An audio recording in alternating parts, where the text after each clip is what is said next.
it's possible to translate Faust Part 2 literally, and nobody will read it. It's got far too much information in there that's of its time. Some obscure philosophical speculations, stuff about alchemy, and it's very difficult. It's very, very hard to understand. I should think even for a German audience, it's difficult to understand, and for an English audience, it's completely hopeless. So I wanted to write a condensed version that would be something an English audience could follow. They could follow the plot very quickly. They could follow the wit. They could follow the poetry. It's something that people would actually read. And even in Part 1, there are some bits that are quite difficult. Especially, for example, the Walpurgisnacht theme, on the Brocken. There are all sorts of allusions there, the things that we no longer understand. Yeah. To thrust that down people's throats nowadays, it just creates incomprehensibility.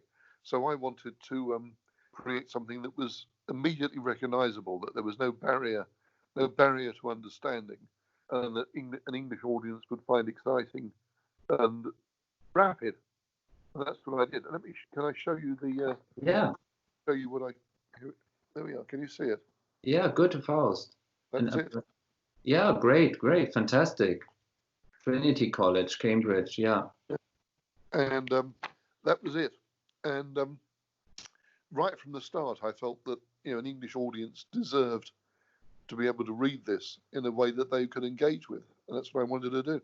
Fantastic. And I suspect that even in Germany now, I don't know what the status of Faust is now in German schools. Does everybody read it? Do they have to read it? Do they not read it? Do they not know about it? Different from each Bundesland.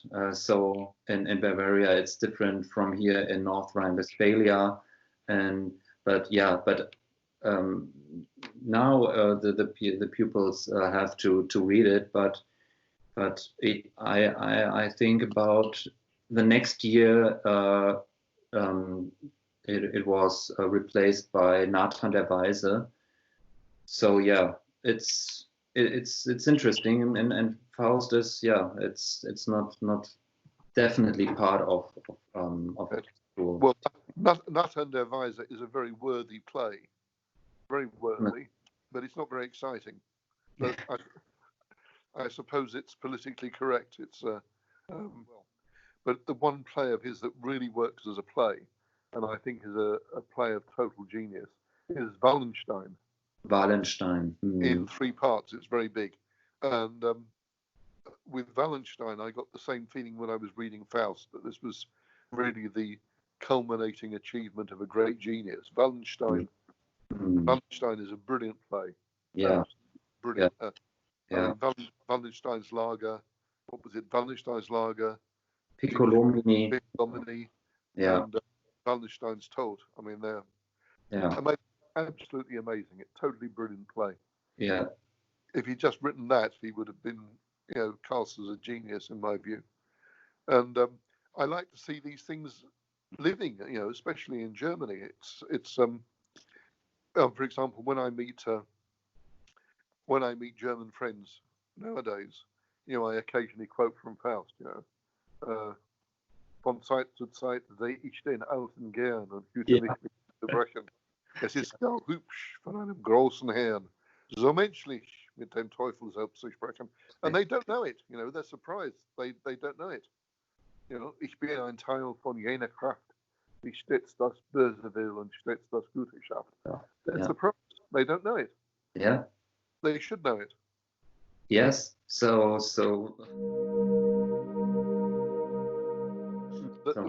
When Schiller wrote the poem originally, he didn't write Ode an die Freude. He wrote Ode an die Freiheit. But because of the censorship of the time, the French Revolution and so on, Freiheit was a very dodgy concept. The authorities didn't like it. So he had to change it to another word, Freude. And then Beethoven, right? Yeah, joy. Freude, joy. Yeah. And then Beethoven picked it up for the Ninth Symphony. And it makes so much more sense if you substitute Freiheit for Freude. Freude, schöne Goethe Funken, Tochter aus Elysium, Freude, joy, Schöner Götterfunken, divine spark? No, of course not. Ecstasy maybe. Ecstasy, schöner Götterfunken. Not joy.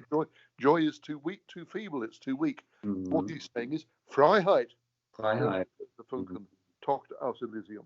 And people should stop writing it as FREUDE. It's ridiculous. And when Bernstein performed the Ninth Symphony on the Berlin Wall after it collapsed, was in ruins, he put in FREIHEIT, not FREUDE. And he was completely right. People should stop using this feeble word, FREUDE. What is joy? I mean, joy is, we had a very nice turkey at Christmas. Ecstasy, that is, the liberation of a country when it's been held under the domination of the Soviet Union for 20 years. Yeah. It has to be FREIHEIT. Yeah. Right. So in your eyes, do we need it today more than ever before? Freiheit, liberty of expression?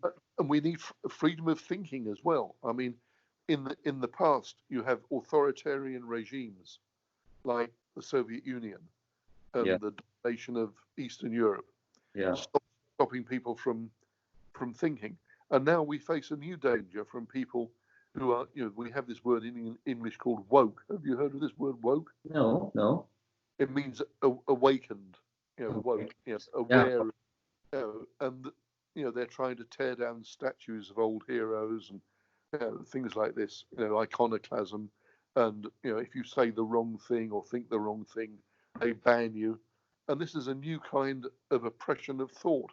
And freedom of thought is so tremendously important. It's even important to be able to think incorrectly. Eventually it'll sort itself out. You'll get the correct answer. But if you can't think incorrectly, what chance have you got? People can't always be right all the time. There has to be freedom of thought, freedom of expression, freedom of politics, freedom of everything for the human being to flourish properly. And any kind of oppression or infringement of this right to freedom of thought and expression has to be opposed. Beethoven spent his life looking for freedom. I mean, for example, Fidelio. Fidelio is all about freedom. Yeah. The symphony is all about freedom. It's all. Let's come to chess. And is it true that Goethe is the source of the standard bearers of chess? One of the touchstone of intellect. Is that quotation the standard? It's the most important quotation about chess ever written by anyone anywhere. It's interesting, and I'll ask you because Goethe has an ambivalent relation to chess, actually. Go on. So Goethe is not the greatest fan in the world of chess. Well, I found very few quotations about chess, but that one was a very good one. Yeah, sure. The other one that I quoted in the article about making a sacrifice to win the game. He seemed to understand something about chess, but I don't know whether he played very often or whether, certainly there are no games by Goethe that exist. I mean, Tolstoy, for example, there are quite a few games played by Tolstoy. Tolstoy was a good player, and we have some of his games. There's no record of any chess game by Goethe at all. Absolutely not. But that quotation about Probierstein des Gehirns is such a beautiful quote, and it's the one that chess players love the most because it gives nobility to chess and confers on chess a tremendous social, cultural, and literary importance. Yeah, of course. So you are absolutely right, because there are only 1, 2, or 3 mentions about Goethe and chess, and it's one in Noten und Abhandlungen des westöstlichen Divan, and it's very, very reduced.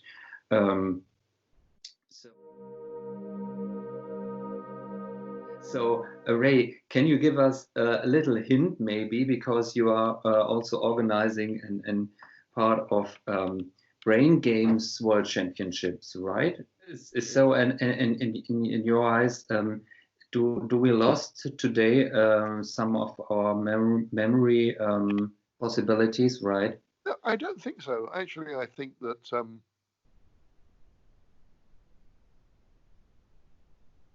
I think there's a divide in the world, and the divide is between people who are using their brains to think, and there are an awful lot of them. And I think that by and large, the educational system now is producing an awful lot more very bright people. But on the other hand, there are people who got left behind, and they suffer from mental retardation. And it's partly to do with nourishment, that if you eat the wrong type of food all the time, I think it can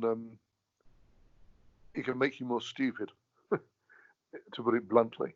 I mean, if you're living entirely off, hamburgers and pizzas, I don't think it does anything for the brain. I think the brain needs DHA, certain fatty acids, which you find predominantly in fish and marine products.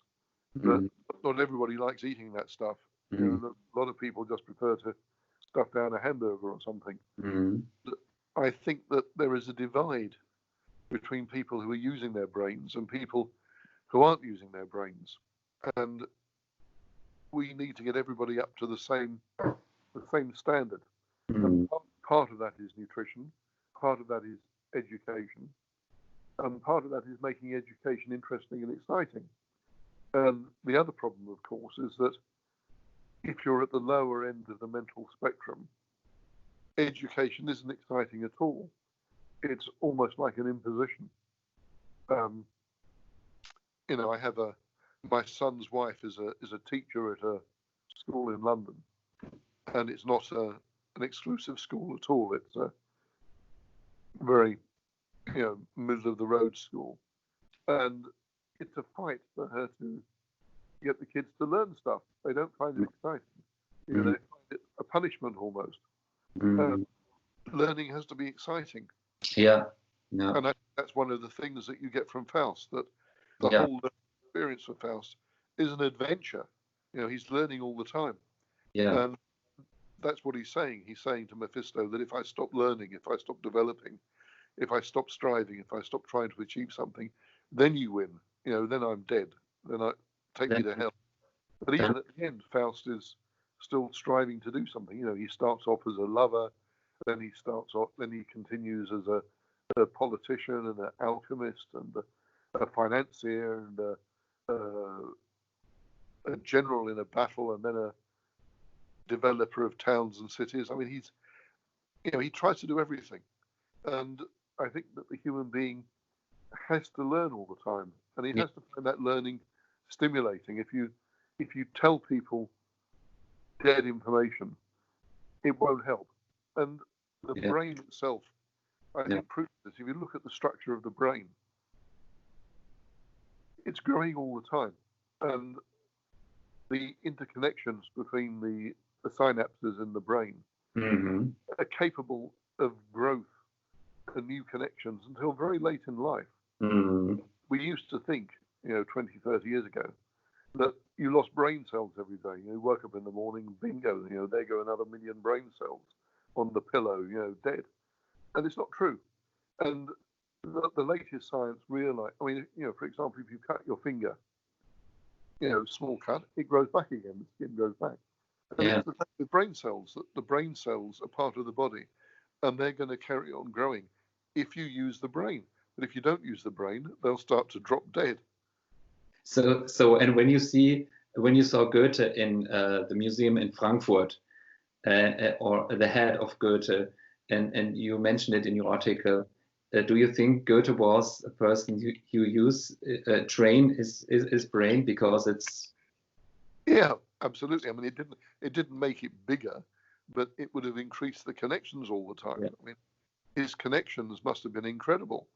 I mean, when Einstein died, he bequeathed his brain to science, and they cut it open, and they found incredible connections in the brain. Mm. And I don't think he was born that way. I think he developed the connection by the act of thinking. Yeah, yeah, definitely. So Ray, thank you very, very much. It's a great pleasure to have you with us here, and yeah, and hope to see you soon. Okay. Bye-bye. Okay, bye.